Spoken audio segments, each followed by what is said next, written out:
سورۃ المائدہ کے چھٹے رکوع کا آغاز ہے اور یہ چھٹے پارے کا 10واں رکوع ہے۔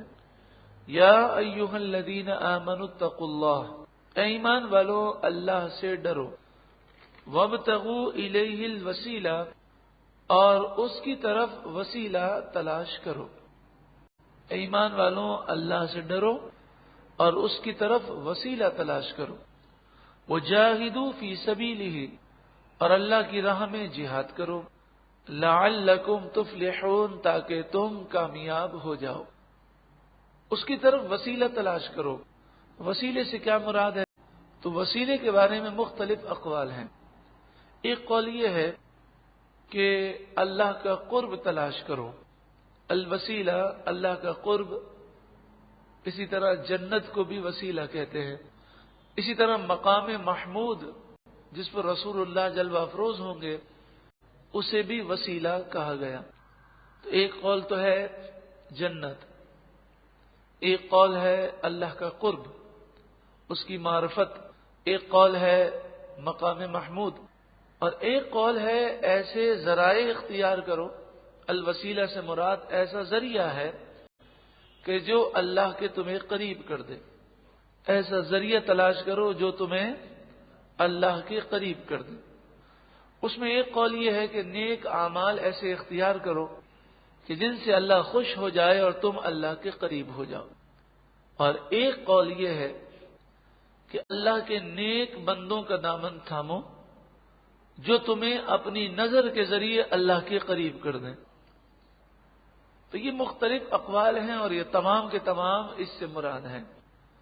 تو ایک آیت وہ کئی معنی رکھتی ہے اور کسی ایک معنی کا بھی انکار در حقیقت قرآن کا انکار ہے۔ لیکن ہمارے یہاں پر ایک بڑی عجیب و غریب سوچ ہے، اب بڑا عجیب و غریب معاملہ ہے۔ لوگ پہلے ایک غلط عقیدہ بنا لیتے ہیں اور پھر قرآن کی روشنی میں اپنے عقیدے کو درست نہیں کرتے بلکہ وہ اس میں تعویلیں کرتے ہیں۔ تو اتنے سارے اقوال ہیں، اس میں سے ایک قول کو پکڑ لیا اور باقی سارے قول کو انہوں نے ریجیکٹ کر دیا۔ ایک تو یہ بڑا مسئلہ ہے۔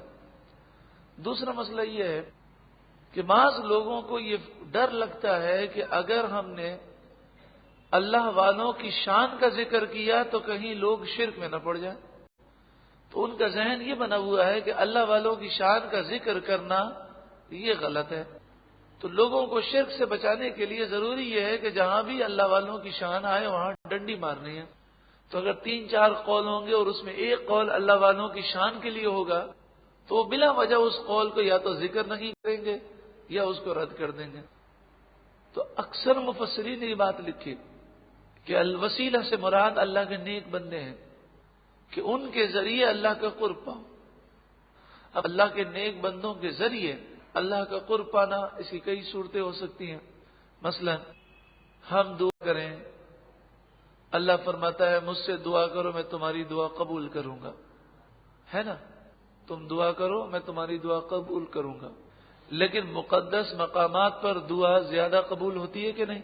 تو در حقیقت اگر دیکھا جائے تو ہم نے مقدس مقام کو وسیلہ بنایا، خانہ کعبہ کا غلاف پکڑ کر، خانہ کعبہ کا دروازہ پکڑ کر، حتیم میں مستجاب پر، حجر اسود کے پاس، مقام ابراہیم کے پاس، صفا مروہ کے پاس، مینا عرفات مزدلفہ میں اللہ تعالیٰ دعا زیادہ قبول فرماتا ہے۔ اس کا یہ مطلب نہیں کہ گھر بیٹھے قبول نہیں کرتا۔ اور کوئی یہ کہے اللہ تو ہر جگہ سے سنتا ہے تو مکہ مدینے جانے کی ضرورت کیا ہے؟ وہ ٹھیک ہے، وہ ہر ایک کی سنتا ہے اور ہر ایک کی دعائیں قبول فرماتا ہے، لیکن یہ مقامات کیا ہیں؟ وسیلہ ہے اللہ کا قرب حاصل کرنے کا اور دعا کی قبولیت کا۔ اسی طرح دوسرا طریقہ یہ ہے کہ کسی اللہ والے کے پاس گئے اور ان سے کہا کہ آپ میرے لیے دعا کریں کہ اللہ تعالیٰ میری یہ مشکل آسان کر دے۔ تو اب بتائیے کیا اللہ تعالیٰ ہماری نہیں سن سکتا؟ لیکن اللہ والے کو کہا گیا اور وہ دعا کرے گا تو حدیث قدسی ہے کہ اللہ تبارک و تعالیٰ فرماتا ہے، بخاری شریف میں ہے، لَئِن سَأَلَنِي لَأُعْطِيَنَّهُ، اگر میرا مقبول بندہ مجھ سے سوال کرے تو میں ضرور بضرور اس کی دعا قبول فرماتا ہوں، ضرور بضرور اسے عطا کرتا ہوں۔ تو یہ بھی اللہ کی بارگاہ میں اسے وسیلہ بنانا کہ آپ میرے لیے دعا کریں۔ اور یہ صحابہ کرام کا طریقہ تھا، رسول اللہ کی بارگاہ میں آتے، بارش کی دعا کروانی ہوتی تو رسول اللہ سے کرواتے، مال برکت کی دعا کروانی ہوتی تو رسول اللہ سے کرواتے۔ تو کیا صحابہ کرام کو نہیں پتا تھا کہ اللہ تعالیٰ ہر ایک کی سنتا ہے؟ صحابہ کرام کا بھی یہی عقیدہ تھا، لیکن وہ جانتے تھے کہ رسول اللہ اللہ کی بارگاہ میں وسیلہ ہے۔ اس کے بعد جو دعا کرانے کا دوسرا طریقہ ہے وہ ہے بعد وصال۔ وصال کے بعد رسول اللہ صلی اللہ علیہ وآلہ وسلم یا اولیاء کرام سے دعا کرانا، یہ بھی بزرگان دین سے ثابت ہے۔ مزار اقدس پر جا کر یا یہیں سے ان کی بارگاہ میں عرض کرنا اور وہ دعا کریں گے تو انشاءاللہ کرم ہو جائے گا۔ اور یہ ایک الگ موضوع ہے اور اس کے اوپر کئی احادیث ہیں۔ کتاب ندائے یا رسول اللہ، آپ چاہیں تو مکتبے سے حاصل کر لیں، ندائے یا رسول اللہ صحیح احادیث کی روشنی میں۔ اس میں یہ حدیث موجود ہے کہ ایک صحابی رسول حضور کے روضہ اقدس پر گئے اور عرض کی یا رسول اللہ صلی اللہ علیہ وسلم بارش نہیں ہو رہی۔ حضور کی بارگاہ میں انہوں نے اپنی یہ حاجت پیش کی تو خواب میں رسول اللہ نے فرمایا بارش ان قریب تم پر نازل ہوگی، اور جیسا حضور نے فرمایا اسی طرح بارش نازل ہوئی۔ یہ بھی وسیلہ بنانا ہے۔ وسیلے کی ایک صورت یہ ہوتی ہے کہ بندہ دعا کر رہا ہے اور دعا میں وہ یہ کہتا ہے اے اللہ، رسول اللہ صلی اللہ علیہ وآلہ وسلم کے وسیلے سے ہماری دعائیں قبول فرما۔ تو یہ بھی وسیلے کی ایک صورت ہے۔ وسیلے کی ایک صورت یہ ہے کہ اللہ کے مقبول بندے کو ڈائریکٹ خطاب کرنا اور کہنا آپ ہماری مدد کریں، یہ بھی وسیلہ ہی ہے۔ تو ڈائریکٹ کسی سے مدد مانگنا، جس طرح دنیا میں ہم کسی شخص سے مدد مانگتے ہیں تو در حقیقت ہم اسے وسیلہ بناتے ہیں، اصل مددگار کون ہے؟ اللہ تعالیٰ۔ تو اسی طرح بعد وصال بھی کسی بزرگ کو وسیلہ بنائے، یعنی ان سے ڈائریکٹ مدد مانگی جائے، تو مطلب یہی ہے کہ وہ اللہ کی عطا سے مدد کریں گے، وہ دعا کریں گے، وہ نظر کرم فرمائیں گے، اور حقیقی مددگار صرف اور صرف کون ہے؟ اللہ تعالیٰ۔ اور یہ ڈائریکٹ مدد مانگنا بھی صحابہ کرام سے ثابت ہے۔ جیسے میں نے عرض کیا کہ حافظ ابن کثیر کا حوالہ دوسرے لوگ بہت زیادہ دیتے ہیں۔ حافظ ابن کثیر البدایہ والنہایہ میں یہ لکھتے ہیں کہ جنگ یمامہ میں مسلمہ کذاب جب جنگ ہوئی تو صحابہ کرام علیہم رضوان نے رسول اللہ کو مدد کے لیے پکارا، اور حضور کے وصال کے بعد اور مدینے سے سینکڑوں میل دور رسول اللہ کو مدد کے لیے پکارا۔ اگر یہ شرک ہے تو نعوذ باللہ من ذالک سارے صحابہ مشرک ہو گئے، نعوذ باللہ من ذالک۔ تو جو یہ اسے شرک کہتا ہے وہ تو گویا کہ صحابہ کرام کا بے ادب اور گستاخ ہے۔ تو میں عرض کر رہا تھا کہ اس آیت کریمہ میں الوسیلہ سے مراد یہ بھی ہے کہ اللہ کے نیک بندوں کو وسیلہ بناؤ اللہ کا قرب حاصل کرنے کے لیے۔ اور صحابہ کرام علیہم رضوان کا یہ طریقہ رہا۔ بخاری شریف پہلی جلد حدیث نمبر 1010 کتاب الاستسقاء عن انس ان عمر بن الخطاب رضی اللہ تعالیٰ عنہ كان اذا قاحط استسقى بعباس بن عبد المطلب، کہ جب قحط سالی ہو گئی تو حضرت عمر رضی اللہ تعالیٰ عنہ نے حضرت عباس بن عبد المطلب کے وسیلے سے بارش کی دعا کی۔ فقال اللہم، عرض کی اے مالک، اے اللہ، انا کننا نتوسل الیک بنبینا فتسقینا، اے اللہ بے شک ہم تیری بارگاہ میں ہمارے نبی کا وسیلہ پیش کیا کرتے تھے اور تو بارش نازل فرمایا کرتا۔ وَإِنَّا نَتَوَسَّلُ إِلَيْكَ بِعَمِّ نَبِيِّنَا فَاسْقِنَا، اور بے شک ہم تیری بارگاہ میں ہمارے نبی کے چچا کا وسیلہ پیش کر رہے ہیں، تو ہم پر بارش نازل فرما۔ قال فیسقون، تو فرمایا کہ پھر کیا ہوا؟ پھر اللہ تعالیٰ نے بارش نازل فرمائی اور لوگ سیراب ہو گئے۔ تو دیکھیں حضرت عمر بھی جانتے ہیں کہ اللہ دعا قبول کرنے والا ہے، تو پھر یہ بات کہنا کہ ہم تیرے نبی کے وسیلے سے دعائیں کیا کرتے تھے، اور اے اللہ ہم تیرے نبی کے چچا کا وسیلہ پیش کرتے ہیں، ہمارے نبی کے چچا کا وسیلہ پیش کرتے ہیں، تو یہ دعا ثابت کرتی ہے کہ وسیلہ پیش کرنا، توسل، یہ سب قرآن و حدیث سے ثابت ہے۔ جب لوگوں کو یہ بات کہیں تو لوگ کہتے ہیں، جب بھی وسیلے کی بات کریں، ارے اللہ تو گھر میں بھی سنتا ہے، کیا ضرورت ہے کسی کے مزار پہ جانے کی، کیا ضرورت ہے کسی کو وسیلہ بنانے کی؟ تو کیا حضرت عمر کو یہ باتیں نہیں معلوم تھی کہ وہ حضرت عباس بن عبد المطلب کا ہاتھ پکڑ کے لائے اور بارش کی دعا کرنے کے لیے پہلے آگے ان کو رکھا اور ان کے وسیلے سے دعائیں کی، اور پھر یہ نہیں کہا عباس بن عبد المطلب کے وسیلے سے ہم دعا کر رہے ہیں، بلکہ یہ کہا ہمارے نبی کے چچا کا وسیلہ پیش کرتے ہیں، یعنی رسول اللہ کا بھی وسیلہ تھا اور آپ کے چچا کا بھی وسیلہ تھا، دونوں وسیلے آپ نے جمع کی۔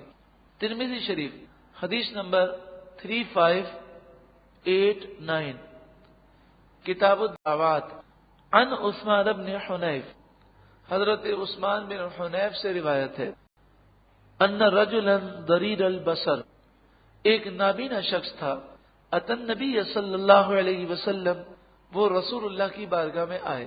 یہ حدیث پہلے یہ سمجھ لیں کہ یہ حدیث ترمذی میں بھی ہے، ابن ماجہ میں بھی ہے، مسند امام احمد بن حنبل میں بھی ہے، حضرت امام نسائی کی کتاب سنن کبرى میں بھی ہے، امام حاکم کی کتاب المستدرک میں بھی ہے، امام طبرانی نے بھی اس کو روایت کیا، حافظ منذری نے بھی روایت کیا، اور حافظ الہیثمی نے بھی روایت کیا، کہ جتنے میں نے نام لیے اور بھی کئی حدیث کی کتابیں ہیں، تمام کے تمام وہ محدثین ہیں جو پوری دنیا میں محدث مانے جاتے ہیں اور مسلم بزرگ ہیں۔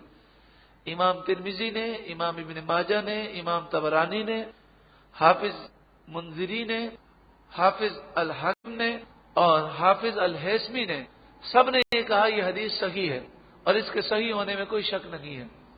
تو ایک نابینا شخص رسول اللہ کی خدمت میں آیا، فقال ادعو اللہ، یا رسول اللہ آپ دعا کریں میرے لیے۔ بتائیے کیا رسول اللہ صلی اللہ علیہ وآلہ وسلم اس موقع پر یہ نہیں کہہ سکتے تھے؟ اب یہ کہہ دیتے، ارے بھائی کیسا نادان آدمی ہے، اللہ تعالیٰ تو ہر جگہ سے قبول کرتا ہے، تجھے میرے پاس آنے کی ضرورت کیا، گھر میں بیٹھ کر دعا کر۔ تو اس نے رسول اللہ کو وسیلہ بنایا اور کہا یا رسول اللہ آپ دعا کریں۔ قرآن و حدیث میں کہیں یہ بات نہیں لکھی کہ انبیاء یا اولیاء سے زندگی میں تو دعا کرانا جائز ہے اور بعد وصال دعا کرانا یہ شرک ہے، یہ کسی آیت میں نہیں ہے، کسی حدیث میں نہیں ہے۔ یہ ایک اہل بدعت کی نئی بدعت ہے جو 14ویں صدی کی ایجاد ہے۔ وہ کہتے ہیں کہ رسول اللہ کے وصال سے پہلے تو حضور سے دعا کرانا جائز اور وصال کے بعد دعا کرانا شرک۔ یہ ان کی اپنی بنائی ہوئی من گھڑت تعریف ہے جس کو نہ قرآن سے ثابت کر سکتے نہ وہ حدیث سے ثابت کر سکتے ہیں۔ قرآن کی آیت میں یا کسی حدیث میں یہ الفاظ نہیں ہیں کہ زندگی میں تو کسی کو وسیلہ بنا سکتے ہیں یا زندگی میں تو کسی سے دعا کروا سکتے ہیں، بعد وصال دعا نہیں کروا سکتے، یہ بات کہیں نہیں لکھی۔ ادعو اللہ، یا رسول اللہ دعا کیجئے، ان یعافینی، اللہ مجھے عافیت دے، مجھے شفا دے۔ قال، رسول اللہ نے فرمایا ان شئت دعوت وان شئت صبرت، اگر تو چاہے تو میں دعا کر دوں، آنکھیں مل جائیں گی، اور اگر تو چاہے تو صبر کر۔ یعنی گویا کہ رسول اللہ صلی اللہ علیہ وآلہ وسلم صبر کا بھی ذکر کر رہے ہیں، اور رسول اللہ کے نزدیک صبر زیادہ افضل ہے، اس لیے کہ جب کوئی بیمار آتا تو آپ بسا اوقات یہ فرماتے ہیں اگر صبر کرے گا تو جنت ملے گی، اور اگر چاہیے تو میں دعا کر دیتا ہوں۔ تو آپ نے فرمایا چاہے تو میں، اگر تو چاہے تو میں دعا کر دوں، اور اگر تو چاہے تو میں دعا نہ کروں، تو صبر کر۔ فہو خیر لک، اور وہ صبر تیرے لیے بہتر ہے۔ اس سے معلوم یہ ہوا کہ جب رسول اللہ کے نزدیک صبر بہتر ہے تمام اولیاء کے نزدیک صبر بہتر ہے. اس لیے جب ان پر مشکلات آتی ہیں تو وہ رب کی بارگاہ میں بسا اوقات دعا نہیں کرتے اور وہ صبر کرتے ہیں، کیونکہ صبر کیا ہے؟ بہتر ہے. تو اس کا یہ مطلب نہیں کہ وہ اختیار نہیں رکھتے اور وہ اپنی مصیبت دور نہیں کروا سکتے. وہ دعا کریں تو ان کی دعا سے مصیبتیں دور ہو سکتی ہیں، لیکن وہ صبر کو بہتر سمجھتے ہیں. وَإِن شِئْتَ صَبَرْتَ فَهُوَ خَيْرٌ لَكَ، اور اگر تو چاہے تو صبر کر اور اس بیماری پر صبر کرے گا تو یہ تیرے لیے بہتر ہے. قَالَ فَادْعُوهُ، عرض کی یا رسول اللہ آپ دعا کر دیں. قَالَ، اب دیکھیں نبی اکرم صلی اللہ علیہ وآلہ وسلم نے خود دعا نہیں کی بلکہ اسے دعا سکھا دی. اور جب رسول اللہ کسی کو کوئی کام سکھاتے ہیں تو یہ قیامت تک آنے والی امت کے لیے ہوتا ہے. تو یہ صرف اس نبی صحابی کے لیے خاص نہیں تھا. فَأَمَرَهُ، تو رسول اللہ نے انہیں حکم دیا أَن يَتَوَضَّأَ، کہ وہ وضو کریں. فَيُحْسِنَ وُضُوءَهُ، اور اچھی طرح وضو کریں. وَيَدْعُو بِهَذَا الدُّعَاء، پھر یہ دعا مانگے. یہ دعا ایسا مجرب عمل ہے، ایسا مجرب عمل ہے کہ اگر وضو کر کے 2 رکعت نفل پڑھ لیں تب بھی ٹھیک ہے، ورنہ وضو کر کے یہ دعا مانگیں فوراً اللہ رب العالمین کا خاص کرم نازل ہوتا ہے. یہ دعا کہاں لکھی ہے؟ حضرت مولانا شفیع اوکاڑوی علیہ رحمہ کی کتاب ہے نماز، اس کتاب کے اندر یہ دعا موجود ہے صلاۃ حاجات کے تحت. مولانا شفیع اوکاڑوی صاحب کی کتاب ہے نماز، اس میں نماز حاجت کا جو طریقہ ہے اس میں یہ دعا موجود ہے. اللہم انی اسألک، اے اللہ میں تجھ سے سوال کرتا ہوں. وَأَتَوَجَّهُ إِلَيْكَ، اور میں اے اللہ تیری بارگاہ میں توجہ کرتا ہوں، اپنی توجہ مبذول کرتا ہوں. بِنَبِيِّكَ مُحَمَّدٍ، تیرے نبی سیدنا محمد کے وسیلے سے. تو دعائے وسیلہ کس نے سکھائی؟ رسول اللہ نے. اگر یہ شرک ہوتا تو حضور کبھی نہ سکھاتے. نبی الرحمت، اس نبی کا وسیلہ پیش کرتا ہوں جو نبی الرحمت ہے، سراپا رحمت ہے. اب یہ تو ہوا دعا میں اللہ سے دعا مانگنا اور وسیلہ کس کا پیش کرنا؟ رسول اللہ. پھر ڈائریکٹ رسول اللہ سے مانگنے کا ذکر بھی رسول اللہ نے سکھایا. آگے کیا الفاظ ہیں؟ یا محمد انی توجہت بک الی ربی، یا رسول اللہ میں آپ کو اللہ کی بارگاہ میں وسیلہ بناتا ہوں، میں توجہ کرتا ہوں اللہ کی بارگاہ میں آپ کے ذریعے. حاجتی حاضری، میری اس حاجت میں، لتقضی لی، تاکہ میری یہ حاجت پوری کر دی جائے. یعنی انہوں نے کیا کہا؟ یا رسول اللہ آپ میری شفاعت کریں، سفارش کریں کہ اللہ میری دعا قبول کرے. اللہم فشفعہ فیہ، پھر اس طرح حضور نے دعا سکھائی. پھر یہ کہنا اے اللہ میرے نبی کی سفارش میرے حق میں قبول فرما. راوی حدیث کہتے ہیں اللہ کی قسم وہ دعا سے فارغ نہیں ہوا تھا، اللہ نے اسے آنکھیں عطا فرما دی. اب اس حدیث کے راوی کون ہے؟ عثمان بن حنیف. تو عثمان بن حنیف کا یہ معمول تھا، کوئی بھی پریشان حال آتا تو اسے یہ وظیفہ سکھاتے اور جس کو سکھاتے اس کی پریشانی دور ہو جاتی. حدیث پاک میں ایک شخص امیر المومنین حضرت عثمان غنی رضی اللہ تعالیٰ عنہ، حضرت امیر المومنین کا نام ہے عثمان بن عفان اور اس حدیث کے راوی ہیں عثمان بن حنیف. تو عثمان بن حنیف کے پاس ایک شخص آیا اور اس نے کہا کہ حضرت عثمان بن عفان جو امیر المومنین ہیں عثمان غنی، ان کے پاس میں جاتا ہوں وہ میری طرف توجہ ہی نہیں کرتے، تو آپ کو ایسا وظیفہ مجھے بتائیں کہ جب میں وہ جاؤں تو وہ میری طرف توجہ کریں اور میرا کام کر دیں. تو آپ نے فرمایا 2 رکعت نفل پڑھو اور اس سے پہلے اچھی طرح وضو کرنا، پھر 2 رکعت نفل پڑھنا اور پھر یہ دعا پڑھنا. تو انہیں یہ دعا سکھائی. تو دیکھیں رسول اللہ کے وصال کتنے عرصے کے بعد وہ یہ دعا پڑھ رہے ہیں اور الفاظ کیا ہیں؟ اے اللہ میں تیرے نبی کو تیری بارگاہ میں وسیلہ بناتا ہوں، اور پھر یا رسول اللہ میں اللہ کی بارگاہ میں رجوع لاتا ہوں آپ کے وسیلے سے. اور پھر اے اللہ حضور کی سفارش، حضور کی شفاعت میرے حق میں قبول فرما اور میرا کام بنا دے۔ تو راوی حدیث کہتے ہیں کہ وہ شخص یہ وظیفہ کر کے حضرت عثمان غنی کے پاس گیا۔ حضرت عثمان غنی نے اسے دور سے دیکھ کر کہا ادھر آؤ، ارے بھائی تمہارا کیا کام ہے؟ اور بڑی خاص توجہ فرمائی اور آپ کی توجہ ان کی طرف ہوئی اور حضرت عثمان غنی نے اس کا کام فوراً کر دیا۔ تو وہ آ کر حضرت عثمان بن حنیف سے کہنے لگا آپ کا بہت بہت شکریہ کہ آپ نے حضرت عثمان غنی کو میرے متعلق کہہ دیا تھا تو انہوں نے میرا فوراً کام کر دیا اور مجھے دور سے دیکھ کر کہا تم ادھر آؤ، تم اپنا کام بتاؤ۔ تو آپ نے کہا واللہ میں نے عثمان غنی سے کوئی بات نہیں کی، یہ اس وظیفے کی برکت ہے کہ تیرا کام فوراً ہو گیا۔ تو یہ تمام صحابہ کرام ہم سے زیادہ شرک کو سمجھنے والے، توحید کو سمجھنے والے ہیں، اور ہم سے زیادہ وہ شرک سے نفرت کرنے والے ہیں۔ تو اگر وسیلہ بنانا یا رسول اللہ کہنا یا حضور سے ڈائریکٹ دعا کی درخواست کرنا یا حضور سے مدد مانگنا شرک ہوتا تو کبھی بھی صحابہ کرام ایسا نہ کرتے، اور اتنے بڑے بڑے حدیث کے اور فقہ کے امام کبھی بھی اس واقعے کو بیان نہ کرتے۔ لیکن بس اس بات کو آپ ذہن میں رکھیے گا کہ کئی لوگ ایسے ہیں کہ وہ قرآن و حدیث پڑھتے ہیں، ان کی کوشش یہ ہوتی ہے کہ حضور کی شان، اولیاء کی شان چھپائی جائے۔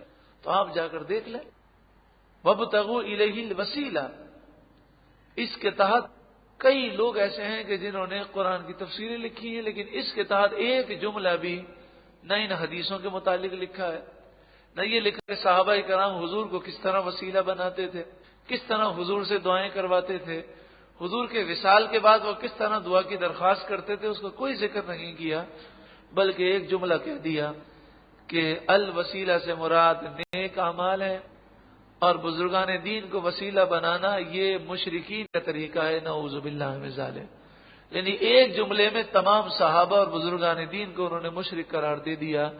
اللہ کی ان پر لعنت ہو اور ان کے شر سے مسلمانوں کو اللہ تعالی محفوظ فرمائے۔ ان الذین کفروا، بے شک وہ لوگ کہ جنہوں نے کفر کیا، لو ان لہم ما فی الارض جمیعا، اگر ان کے پاس زمین کے برابر سونا ہوتا یا جو کچھ زمین میں ہے ساری دولت کے وہ مالک ہوتے، وَمِثْلَهُ مَعَهُ، اور جو زمین میں ہے اتنا اور بھی ہوتا، تو جہنم کے عذاب کو دیکھ کر لِيَفْتَدُوا بِهِ مِنْ عَذَابِ يَوْمِ الْقِيَامَةِ، تو وہ قیامت کے عذاب کو دیکھ کر وہ سارا مال فدیے میں دے دیتے، ما تقبل منہم، پھر بھی وہ ان سے قبول نہ کیا جاتا، یعنی وہاں عذاب دیکھ کر چھٹکارے کی کوئی صورت نہیں ہوگی۔ ساری دنیا کی دولت بلکہ دگنی دولت ہو پھر بھی چھٹکارا نہیں ملے گا۔ وَلَهُمْ عَذَابٌ أَلِيمٌ، اور ان کے لیے دردناک عذاب ہے۔ یریدون، وہ چاہیں گے، ان یخرجوا من النار، کہ وہ جہنم سے نکل جائیں، وما هم بخارجین منها، اور وہ اس سے نکل نہیں سکیں گے، وَلَهُمْ عَذَابٌ مُقِيمٌ، اور ان کے لیے ہمیشہ کا عذاب ہوگا۔ وَالسَّارِقُ وَالسَّارِقَةُ، اور چور عورت، چور مرد اور چور عورت، فَاقْطَعُوا أَيْدِيَهُمَا، ان دونوں کے ہاتھ کاٹ دو، جَزَاءً بِمَا كَسَبَا نَكَالًا مِّنَ اللَّهِ، جو انہوں نے کیا اس کی یہ سزا ہے اللہ کی طرف سے، انہیں اس کا بدلہ دیا جائے گا۔ تو چور مرد ہو یا چور عورت، اس کے ہاتھ کاٹنے کا حکم ہے۔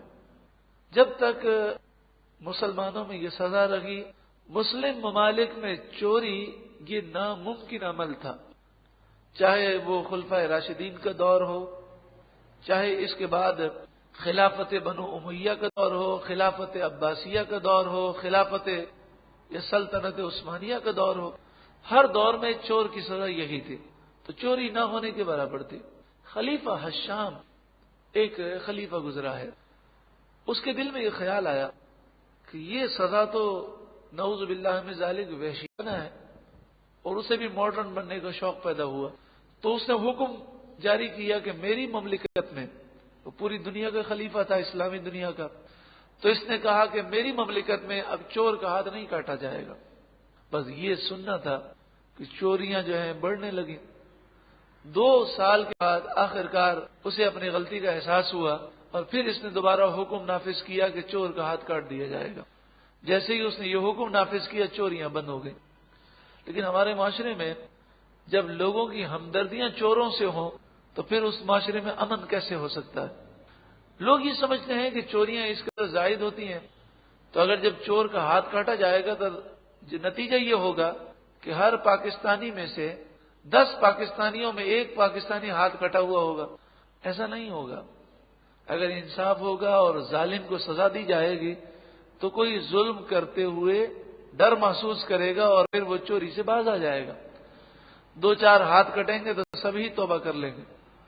پھر لوگ کہتے ہیں کہ ہمارے ملک کے اندر تو رشوت ہے، پولیس کا نظام ہے، تو وہ کسی پر بھی جھوٹا الزام لگا کر چور بنا کر اس کے ہاتھ کٹوا دیں گے. مسئلہ یہ ہے کہ چوری کی سزا نافذ کرنے کے لیے یہ اسلام کا خاصہ ہے کہ ایک سزا نافذ نہیں ہو سکتی جب تک کہ پورا اسلام نافذ نہ کیا جائے. تو اس چوری کی سزا کے لیے پھر اسلامی عدالتیں چاہیے اور اسلامی عدالت کے لیے پھر اسلامی حکومت چاہیے. اور جب اسلامی حکومت ہوگی تو پھر یہ رشوت کا لینا دینا بھی ختم ہوگا. پھر صدر مملکت اور وزیر اعظم کی عیاشیاں بھی نہیں ہوں گی. وہ ایک عام مزدور کی طرح زندگی گزاریں گے. جو ایک عام آدمی کی تنخواہ ہے وہ ان کی تنخواہ ہوگی. اور یہ 1500 گارڈ بھی نہیں ہوں گے اور ناشتے اور دوپہر کے کھانے میں لاکھوں روپے خرچ بھی نہیں کیے جائیں گے. تو اصل مسئلہ اس کا نہیں ہے. اصل مسئلہ ہے کہ جو بیوروکریٹس ہیں اور وہ لوگ کہ جو ہمارے ملک پر قابض ہیں، یہ 2% یا 1% جو لوگ ہیں، انہیں اپنا مستقبل تاریک نظر آتا ہے. تو اسلامی نظام کے خلاف وہ باتیں کرتے ہیں. انہیں بھی معلوم ہے کہ پاکستان کا جو نظام موجود ہے، اس نظام کی موجودگی میں چور کو سزا نہیں دی جا سکتی. اس کے لیے پورا نظام بدلنا پڑے گا. تو اس لیے وہ ایسی باتیں کرتے ہیں. اور جو اس سزا کو وحشیانہ کہے گا وہ کافر ہے. کیونکہ یہ سزا کس نے مقرر کی؟ اللہ نے. تو اللہ کی مقرر کردہ سزا کو وحشیانہ کہنا یہ کفر ہے. اور وہ اس کے پھر کافر ہونے میں کوئی شک نہیں ہوگا، چاہے وہ جدی پشتی اپنے آپ کو مسلمان کہلاتا ہو. واللہ عزیز حکیم، اور اللہ غالب حکمت والا ہے. فمن تاب من بعد ظلمہ، پھر جو کوئی توبہ کر لے گناہ کرنے کے بعد، وہ اصلح، اور اپنی اصلاح کر لے، فإن اللہ یتوب علیہ، تو بے شک اللہ تعالیٰ اس کی توبہ قبول فرمائے گا. ان اللہ غفور رحیم، بے شک اللہ بخشنے والا مہربان ہے. جب پہلی چوری کرے تو سیدھا ہاتھ کاٹا جائے گا، اور سیدھا ہاتھ یہاں سے نہیں کاٹا جائے گا، گٹے سے کاٹا جائے گا جسے ہم کلائی کہتے ہیں. دوسری چوری کرے گا تو الٹا پاؤں کاٹا جائے گا، وہ پنجے سے. تیسری مرتبہ چوری کرے گا تو اب اسے قید کر دیا جائے گا جب تک کہ اس کی اصلاح نہ ہو جائے. یہ جملہ کہ قید کر دیا جائے گا جب تک کہ اس کی اصلاح نہ ہو جائے، یہ وضاحت کر دیتا ہے کہ اسلام میں جیل کا کیا تصور ہے. جیل چوروں کو ڈاکو بنانے والی نہیں تھی، بلکہ جیل میں اتنا صاف ستھرا ماحول تھا اور ایسی تربیت کی جاتی کہ جو جیل سے نکلتا وہ اللہ کا ولی بن کے نکلتا.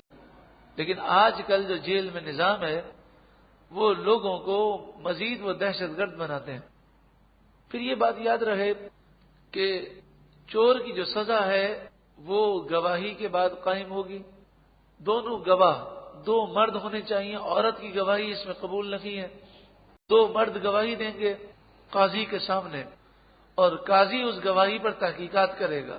جب اسے یقین ہو جائے گا کہ یہ سچ کہہ رہے ہیں اور واقعی یہ چور ہے، اور یہ چوری 10 درہم کی ہو یا اس سے زائد کی ہو، یہ چوری کتنی ہو، 10 درہم یا اس کے زائد کی ہو، اور 10 درہم یہ مالیت بنتی ہے 1500 روپے یا 2000 روپے، تو یہ اس سے کم کی چوری ہوگی تو ہاتھ نہیں کاٹا جائے گا. کیونکہ اس سے کم جو چور ہے ہو سکتا ہے اس نے غربت کی وجہ سے یا بھوک کی وجہ سے چوری کی ہو. تو 10 درہم سے کم چوری ہوگی تو ہاتھ نہیں کاٹا جائے گا.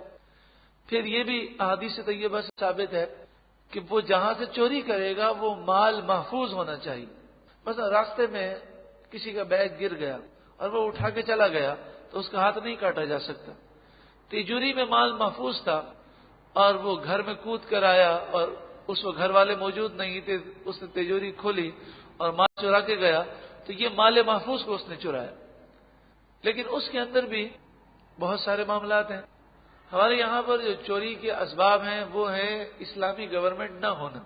اسلامی حکومت کی ذمہ داری ہے جو بے روزگار ہیں انہیں روزی دے، ان کے لیے روزگار دے، اگر روزگار نہیں دے سکتی تو ان کے لیے وظیفہ مقرر کرے، یہ اسلامی گورنمنٹ کی ذمہ داری ہے۔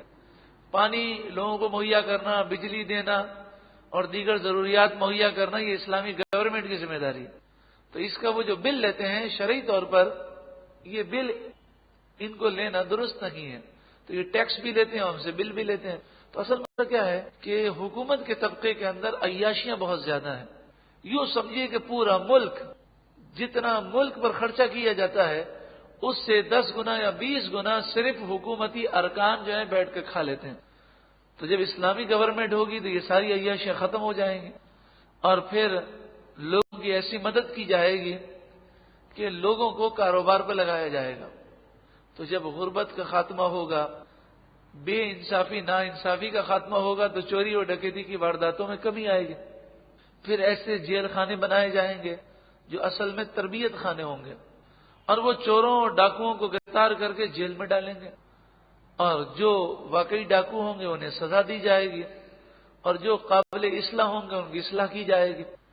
پھر ہمارے جو اسکول، کالج اور یونیورسٹی کا نظام ہے، اس نظام میں مونٹیسری سے لے کر پی ایچ ڈی تک قرآن و حدیث کی تعلیم انہیں پلا دی جائے گی۔ تو نتیجہ یہ ہوگا کہ جب تعلیم ہوگی، علم ہوگا، عمل ہوگا، برکتیں ہوں گی، جب بڑے لوگ بھی بعمل ہوں گے تو انشاءاللہ تعالی ملک سے یہ سارے فساد دور ہو جائیں گے۔ یہ درست ہے کہ سعودی گورنمنٹ جو ہے وہ اسلامی گورنمنٹ نہیں، بہت ساری باتیں غیر اسلامی ہیں، لیکن ان کے یہاں یہ ضرور ہے کہ چور کا ہاتھ کاٹ دیا جاتا ہے۔ تو اس کی وجہ سے آپ دیکھیں وہاں پر چوری کی شرح جو ہے سب سے کم پائی جاتی ہے۔ امریکہ میں، یورپ میں جتنی چوریاں پائی جاتی ہیں اس کا 1% بھی وہاں پر نہیں ہے۔ اسی طرح ملک شام میں حال ہے، اسی طرح یمن کا حال ہے، اسی طرح متحدہ عرب امارات کا حال ہے۔ تو جہاں پر چوروں کے لیے سزائیں مقرر ہوں وہاں پر امن و امان ضرور قائم ہوتا ہے۔ الم تعلم، کیا تو نے نہ جانا، ان اللہ لہ ملک السماوات والارض، بے شک اللہ تعالی آسمان و زمین کی بادشاہت رکھنے والا ہے۔ آسمان و زمین کی بادشاہت اللہ کے لیے ہے۔ چور کے حکم کے بعد، چور کی سزا کے بعد اس بات کا بیان یہ بتاتا ہے کہ اللہ تعالیٰ جس کے لیے جو سزا مقرر کرے اس پر کوئی اعتراض نہیں ہونا چاہیے۔ یعذب من یشاء، جسے چاہے وہ عذاب دے گا، وَيَغْفِرُ لِمَن يَشَاءُ، اور جسے چاہے گا وہ بخش دے گا۔ وَاللَّهُ عَلَى كُلِّ شَيْءٍ قَدِيرٌ، اللہ ہر چاہت پر قادر ہے۔ یا ایھا الرسول، اے رسول، لا يحزنك الذين يسارعون في الكفر، وہ لوگ کہ جو کفر میں دوڑتے ہیں، یسارعون دوڑتے ہیں، آپ کو وہ غمگین نہ کر دیں، آپ رنجیدہ نہ ہوں۔ من الذین قالوا آمنا بافواہہم، ان لوگوں کے کفر میں جانے سے آپ رنجیدہ نہ ہوں کہ جنہوں نے زبان سے تو کہا کہ ہم ایمان لائے، ولم تؤمن قلوبہم، حالانکہ ان کے دل ایمان نہ لائے۔ تو یہ دل سے ایمان ہی لے کر نہیں آئے تو اب یہ کفر کا اظہار کر رہے ہیں تو آپ رنجیدہ نہ ہوں۔ اس سے معلوم ہوا کہ میرے آقا صلی اللہ علیہ وآلہ وسلم کفار کے کفر کو دیکھ کر رنجیدہ ہوتے اور بہت زیادہ رنجیدہ ہوتے۔ اللہ تبارک و تعالی فرماتا ہے محبوب آپ رنجیدہ نہ ہو۔ تو سنت محبوب کی یہی ہے کہ دین کا درد اور کفر اور اس طرح کی باتوں کو دیکھ کر رنج ہونا چاہیے۔ تو کہیں بھی ہم گناہ دیکھیں یا نافرمانی دیکھیں تو کم از کم ہمیں ہدایت کی دعا ضرور کرنی چاہیے، اللہ انہیں ہدایت دے، اور ہمیں غم ضرور ہونا چاہیے۔ وَمِنَ الَّذِينَ هَادُوا، اور وہ لوگ کہ جو یہودی ہوئے ان کی باتوں سے بھی آپ رنجیدہ نہ ہوں۔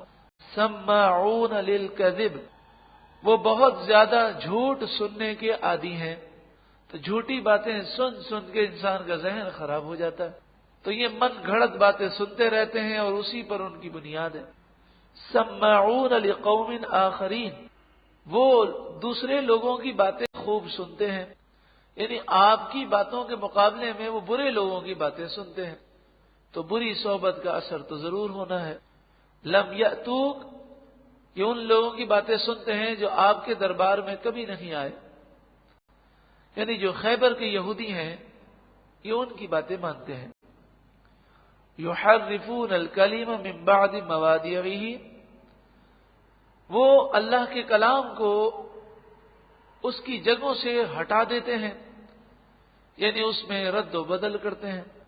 یقولون، اور وہ کہتے ہیں، ان اوتیتم ھذا فخذوہ، اگر تمہیں یہ ملے تو لے لو، وَإِن لَّمْ تُؤْتَوْهُ فَاحْذَرُوا، اور اگر تمہیں یہ نہ ملے تو اس سے بچو۔ یعنی یہ لوگوں کو بھیجتے حضور کی بارگاہ میں اور بڑا ٹرین کر کے بھیجتے، بڑی ان کی تربیت کر کے بھیجتے کہ اگر رسول اللہ یہ فرمائے تو قبول کر لینا، اور اگر یہ نہ فرمائے تو اس بات کو قبول نہ کرنا۔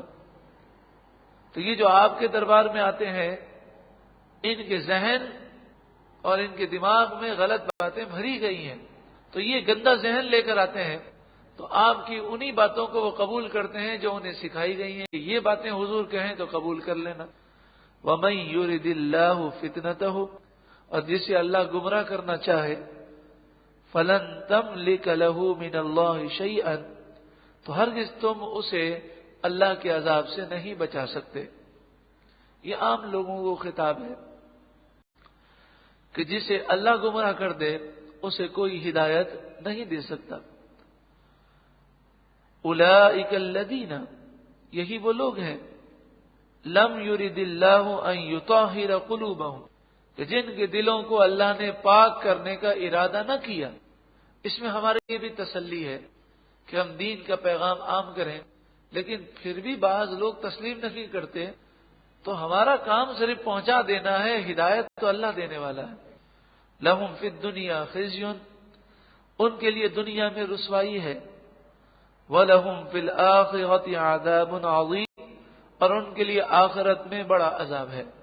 سَمَّاعُونَ لِلْكَذِبِ، بہت زیادہ جھوٹ سننے والے ہیں یہ یہودی۔ اکالون للسحت، اور بڑے حرام خور ہیں۔ دیکھیں لوگ کہتے ہیں جناب سخت باتیں نہیں کرنی چاہیے، لیکن یہ تو قرآن کی آیت ہے۔ اکالون للسحت، بڑے حرام خور ہیں۔ سحت مانے حرام، اکالون مانے بہت کھانے والے۔ تو یہودیوں کو قرآن نے حرام خور کہا، کیونکہ یہ رشوت بہت لیتے تھے، سود کا لینا دینا بہت کرتے تھے، اور رشوت لے کر وہ حکم کو بدل دیتے تھے۔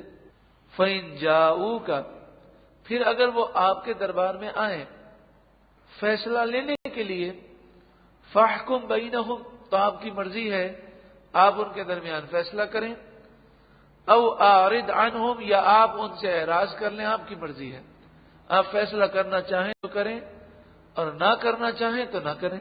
وَإِن تُعْرِضْ عَنْهُمْ، اور اگر آپ ان سے اعراض کر لیں، فَلَن يَضُرُّوكَ شَيْئًا، تو یہ آپ کو کچھ بھی نقصان نہیں پہنچا سکیں گے، کیونکہ اللہ آپ کی حفاظت کرنے والا ہے۔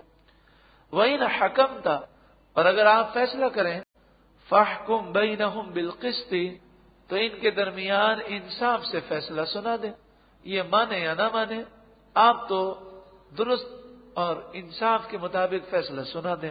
ان اللہ یحب المقسطین، بے شک اللہ تعالیٰ انصاف کرنے والوں کو پسند فرماتا ہے۔ وَكَيْفَ يُحَكِّمُونَكَ، اور کیسے وہ آپ سے فیصلہ کروائیں گے، وَعِندَهُمُ التَّوْرَاتُ، حالانکہ ان کے پاس توریت ہے، فیہا حکم اللہ، جس میں اللہ کا حکم موجود ہے، ثم یتولون من بعد ذلک، پھر وہ اس کے بعد اس سے منہ پھیرتے ہیں، یعنی توریت کے حکم کو نہیں مانتے اور آپ سے فیصلہ کرانے آتے ہیں حالانکہ آپ کو نبی بھی نہیں مانتے۔ وما اولئک بالمؤمنین، یہ لوگ ہرگز ایمان لانے والے نہیں ہیں۔ مفسرین نے بیان کیا کہ خیبر کے یہودیوں میں سے ایک مرد اور ایک عورت نے زنا کیا، یہ دونوں شادی شدہ تھے، تو انہوں نے رسول اللہ کی بارگاہ میں لوگوں کو بھیجا خیبر کے یہودیوں نے، اور کہا کہ رسول اللہ سے پوچھو کہ شادی شدہ مرد اور عورت زنا کرے تو اس کی سزا کیا ہے؟ اگر رسول اللہ کوڑے یا اس طرح کی کوئی حد بیان کریں تو قبول کر لینا، اور اگر سنسار کرنے کا حکم دیں کہ پتھر مار مار کے ان کو ہلاک کرو تو تم نہ ماننا۔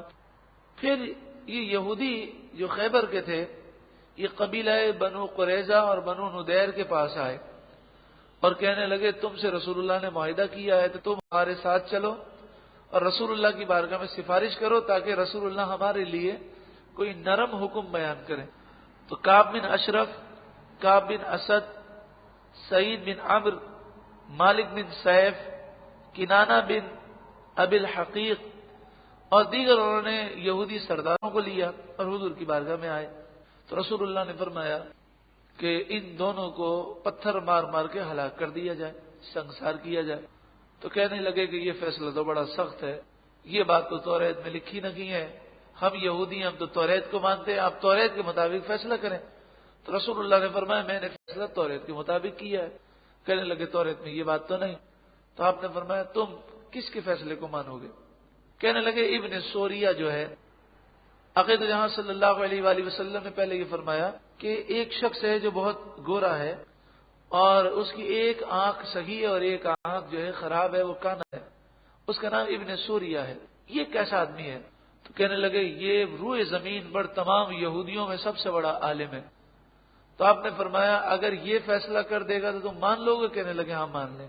تو آپ صلی اللہ علیہ وآلہ وسلم نے اس کو بلایا اور اس سے فرمایا میں تجھے اس رب کی قسم دیتا ہوں جس نے توریت کو نازل کی ہے، جس نے بنی اسرائیل کو مصر سے نکالا، جس نے فرعونیوں کو غرق کیا، جس نے تم پر یعنی تمہارے آباء و اجداد پر بادل کا سایہ کیا، من و سلوہ نازل کیا، تو یہ بتاؤ کہ فیصلہ کیا ہے اور توریت میں ایسے مرد اور عورت کی سزا کیا ہے؟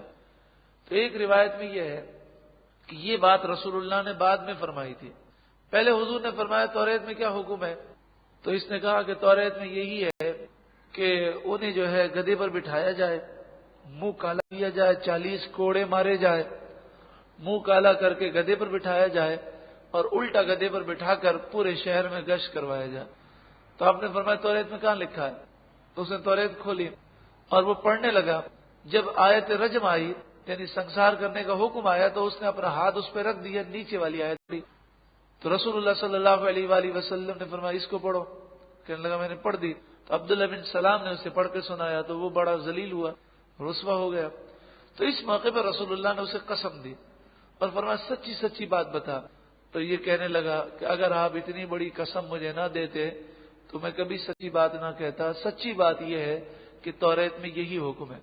تو آپ نے فرمایا پھر تم نے حکم کیسے بدلا؟ تو اس نے کہا کہ ایک بادشاہ تھا، اس کے چچا زاد بھائی نے یہ غلط کام کیا تو بادشاہ نے اس کے لیے یہ سزا مقرر کی نرم۔